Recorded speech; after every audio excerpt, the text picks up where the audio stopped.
Welcome back, everybody. As we continue to keep an eye on developments in Minnesota, we're going to turn our attention back to the Somali fraud investigation. As we've discussed before, authorities have discovered suitcases containing hundreds of millions of dollars in a Minnesota airport. Now, in the meantime, Republicans are working to cut funding for Somali-led organizations with alleged ties to the massive fraud scandal. Now, as the FBI pushes forward with its own investigation, one key question arises. What does accountability even look like in this case moving forward? So joining us now to talk about all of this and more is New York Congresswoman Claudia Tenney. Congresswoman, thanks so much for being with us tonight.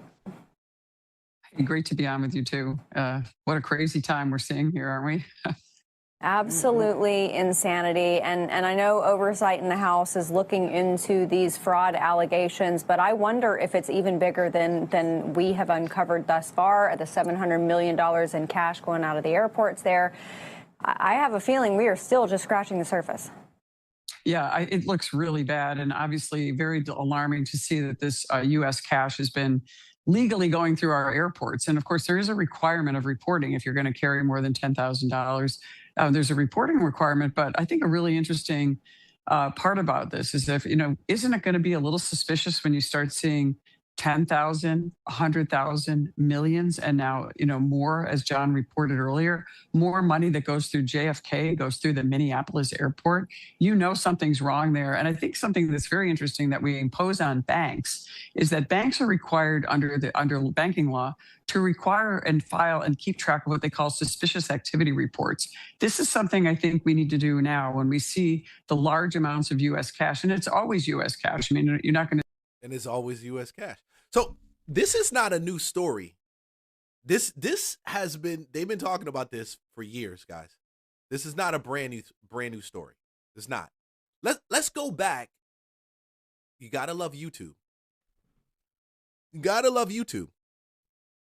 Let's go back 7, make it about 10 years ago. For 5 months, we've been investigating what appears to be rampant fraud in a massive state program. A fraud suspected of costing Minnesota taxpayers as much as $100 million a year.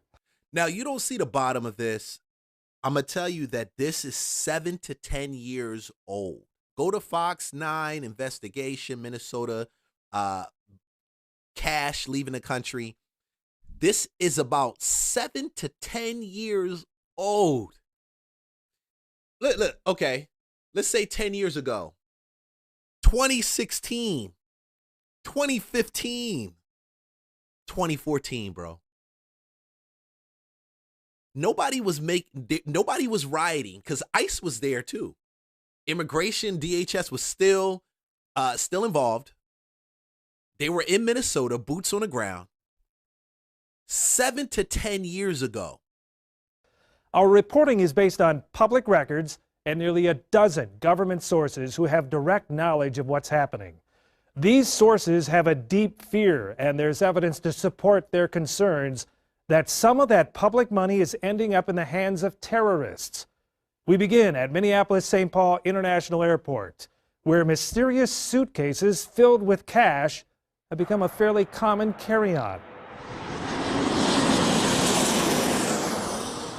It's the morning of March 15th. We're chasing a tip about a man who's leaving the country. Our sources tell us he just took a carry-on bag through security that was packed with $1 million cash. You can do that as long as you fill out one of these government forms. We're told these cloak and dagger-like scenarios now happen almost weekly at MSP International. The money is usually headed to the Middle East, Dubai, and points beyond. Our sources say last year alone, more than $100 million cash left MSP in carry-on luggage. So last year alone, they gave 2017 $100 million. You can see this is obviously a 2018. They said last year alone. Do the math. Why is it that in 2026, this same thing that's taking place, Trump calls it and he blows the whistle on it, and he's talking about the fraud, and we're unearthing how they get the money, how they get the bag. They wasn't talking about how they got the bag back then in 2016. They started digging into it, but were not, it wasn't a thing. At that point in time, man, listen, Obama's in office. Look at this. So when Trump comes into office and he starts talking about closing the border and people say, oh, we don't need no border closed. Who's going to pay for it? He's crazy. Remember the same shit that they gave to that man when he first got into office? This is stuff that didn't just start in 2016.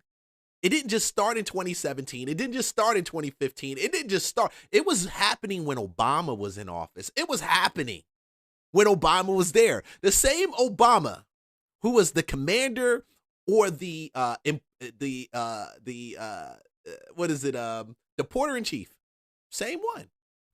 Same one. Same one. What we were interested in is where it was going. The national go-to expert on what's behind these mysterious money transfers is Glenn Kearns. He's a former Seattle police detective who spent 15 years on the FBI's Joint Terrorism Task Force until his retirement. It's an outright crime. It's unbelievable. Kearns tracked millions of dollars in cash that was leaving on flights from Seattle. It was coming from hawalas, businesses used to courier money to countries that have no official banking system. Some immigrant communities rely on hawalas to send funds to help impoverished relatives back home. Kearns discovered some of the money was being funneled to a hawala in a region of Somalia that's controlled by the Al-Shabaab terrorist group. So I talked to a couple sources who had lived in that region, and I said, if money is going to this hawala, do you think it's going to Al-Shabaab? And he said, oh, definitely. That area is controlled by Al-Shabaab, and they control the hawala there. He says when the money arrives, whether it was intended for legitimate purposes or not, Al-Shabaab or other groups demand a cut. As Kearns dug deeper, he found that some of the individuals who were sending out tens of thousands of dollars worth of remittance payments happened to be on government assistance in this country. How could they possibly come up with such big bucks? There you go, guys. This is not a brand new thing. This has been around for a while. Government assistance money, federal funds, given to someone that's in need or claiming to be in need, being sent over the water. This is not brand new. To transfer back home. We had sources that told us it's all about it's welfare fraud. It's all about the daycare. To better understand the connection between daycare fraud and the surge in carry-on cash, you have to look at the history of this crime. 5 years ago, the Fox 9 investigators were first to report that daycare fraud was on the rise here in Minnesota. We exposed how some businesses were gaming the system to steal millions in government subsidies meant to help low-income families with their child care expenses. This is a great way to make some money. I think it's kind of that informal word of mouth. In order for the scheme to work, the daycare centers need to sign up low-income families that qualify for child care assistance funding. These surveillance videos are from a case prosecuted by Hennepin County. They show parents checking their kids into a center only to leave with them a few minutes later. This is 10 years. This video is from 10 years ago. We're talking 7 to 10 years ago. Bro, this is not a brand new thing.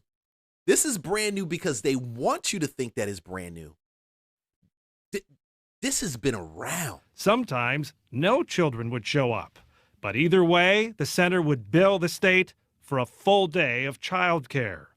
This video from that same case shows a man handing out envelopes of what are believed to be kickback payments to parents who are in on the fraud. Where was the money going? I don't know exactly where it went, but it adds up when you begin to look at how many people are involved. One recent federal case points to at least some of the money going overseas. Of the United States. This is video of Fozia Ali being sworn in as a member of the City of Hopkins Park Board. As she was taking her oath of office, she was also under investigation for wire fraud and theft of public money. State and federal agents had already raided Ali's daycare center in South Minneapolis. The business was suspected of billing the government for over $1 million worth of bogus child care services. We found records that indicated that she was collecting a significant amount of money for a much larger number of children than were actually attending the center. Did any of the money go overseas? We are aware that some of the funds went overseas, which she was cashing out money from the business. Do you have any idea what it was going for? I can't say. Can't say or don't know? I can't say. Investigators analyzed Ali's cell phone to track her activities. She'd taken a 2-month trip from Minnesota to Dubai and then Kenya, staying at times in $800 a night hotel rooms. She used an app on her phone to bill the state of Minnesota for child care services while she was out of the country. Ali pled guilty to the daycare fraud and this March started serving time in a federal prison.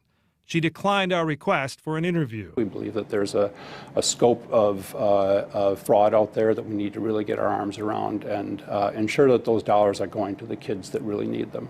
The acting commissioner for the Department of Human Services told us his agency has 10 daycares currently under active investigation for fraud. We've learned dozens more are considered suspicious. Search warrants obtained by the Fox 9 investigators show each one of the suspect centers has received several $1 million in child care assistance funds. So why are we protesting? Why are they out there? Why not we? Them. I'm not doing none of that stuff. Why are they out there protesting? This was done by Fox 9 Minnesota, their own local news network. Most of the videos that we've seen since what was it, Nick Shirley actually that trailed onto what he was doing came from this back in 2015, 2016, 17. It's always been nefarious. It's so dirty, man, so dirty. So when Trump starts, to me, this is just like when Trump was talking about building a wall, and we're going to make them pay for the wall, and we're going to build the wall. And you had a bunch of people saying you were crazy, we're not building a wall, look at him. And they turned his presidency, his first presidency, into a circus, knowing that he doesn't back down easily at all. I've never seen it easily at all. But at the same time, doing this illegal, malicious stuff that's robbing taxpayers of their money. And now, 10 years later, they protesting. And according to public records and government sources, most are owned by Somali immigrants. Do you have any evidence to suggest this looks like organized crime? There's a common pattern in how a lot of these are carried out, but beyond that, not something that I would directly categorize as organized crime. Organized crime, y'all. That's what it is. Organized crime. So they've been doing this organized crime thing for a hot second. This is not something brand new. All the chaos and the confusion that's taking place in Minnesota is just, it's been there, it's been brewing, and they're clearly protecting a network that already exists. A network which funnels money to America's enemies and to other countries using our own dollars. And I sit back and I scratch my head and I wonder, why do Black Americans feel this is a worthy fight to get involved in? When I say get involved, meaning for Somalian nationals who live there and have been doing this for a long time. You know, people come to our country, Africans come to our country, they go right to Minnesota because of the free stuff that they know is already there, that they get already. And you know the saddest part about this is that this is only the second year that Trump is in office. And he's only got 3 years left, right? This year, 2 more years. The people that were in office prior to Trump, Obama, Biden, even Clinton, they were aware of a lot of this stuff that was taking place. Biden never turned around and said anything about it. Obama never did anything about it. But yet we have to say these people are patriots and that they love our country. And I think that is the worst thing. And anytime a Black American decides that you want to get involved in this and you have an opinion and you feel that what Trump is doing there and he's not bringing out ICE and ICE needs to stay and all this other rhetoric, go back to YouTube and look at Minnesota money, Somalia money leaving our country 10 years ago. Millions upon millions of dollars and where they went. Look at the fraud cases that they've already been on the heels of that involve Somalians.